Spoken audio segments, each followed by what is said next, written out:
Welcome to Lesson 2, Why Even Have an AMA?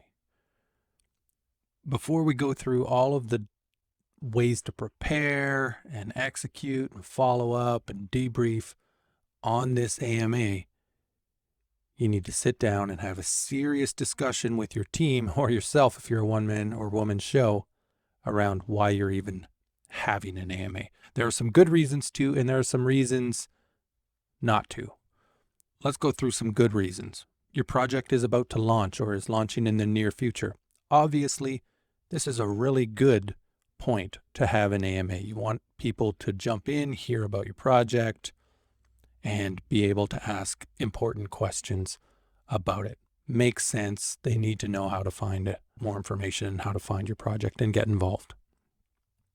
Another good reason would be a project relaunch. Look, sometimes launches go sideways. I get it. You end up having to V2 that or have a relaunch or whatever the case may be. That's an excellent point to have an AMA. People are obviously going to have some questions at that point around why the heck should we trust you? We trusted you on launch 1, V1. Now here we are at V2. What's changed? What are you going to do differently to make sure that we don't end up in a relaunch of V3 down the road? So an AMA is definitely warranted at that point. Milestone updates, right? Everybody does a great job of white papers, light papers, roadmaps, and we show, hey, this is what we're going to do, and we're going to execute this by this date.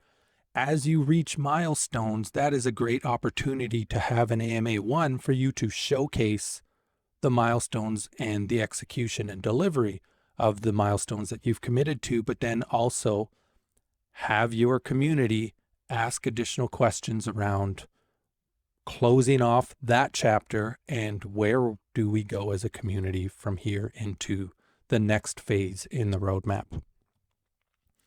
And lastly, a direction change. Again, this kind of goes along the line of the project relaunch.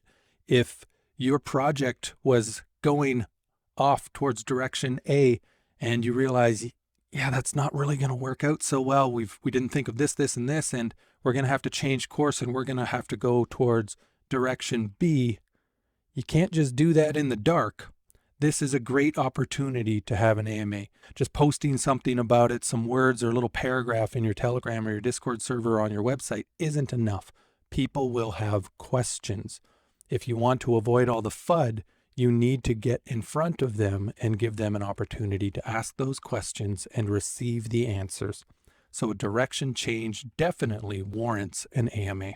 There are also some bad reasons beyond these 4 reasons to have an AMA. There are some bad reasons and maybe you should avoid it. So if you're going through and you're really doing some introspection and being honest with yourself, if one of these comes up as a reason for doing your AMA, maybe you should reconsider. Other projects did it. Oh, you know what? We're competing with Project X over there and they just had an AMA. We should do one. That's a horrible reason. That makes no sense. Are you going to follow their path and let them lead you around? No, you are going to execute on your project, your roadmap, your plan. Don't just have an AMA as a reactionary response to another project having an AMA. That's a bad idea. Another bad idea is, well, it's just been a while. So what? If you don't have anything to report or anything significant for them to have a lot of questions about, then you don't need to have an AMA. It's just been a while. Doesn't make sense to have an AMA. Maybe open up your voice chat, but don't have a formal AMA. It doesn't make any sense. Volume is low. Well, I got news for you. Volume's low for everybody right now. In most cases, trade volume I'm talking about here. That is not a trigger for an AMA. How is an AMA going to help that if you don't have anything significant or new to introduce around how you're going to adjust in a low volume market? If it's just, we'll get on and we'll start talking and hopefully that will drive some volume. Bad idea. You're not going to get the results that you want. And hey, I got a discount. Again, so what? You don't save money by spending money. Just because there's a discount on, say, an AMA lounge, and I say this as an AMA host, just because you got offered a discount does not mean you should have an AMA. You need to have a reason for it. Always be clear on what the reason is for having an AMA.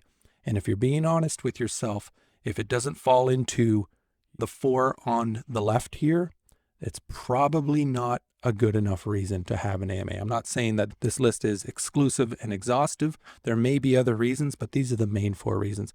If you're looking at it and you're falling into the 4 on the right, strongly reconsider. Maybe down the line, you'll be ready for an AMA, but these are not good reasons to have an AMA. All right, that's lesson number 2. I look forward to seeing you at lesson number 3.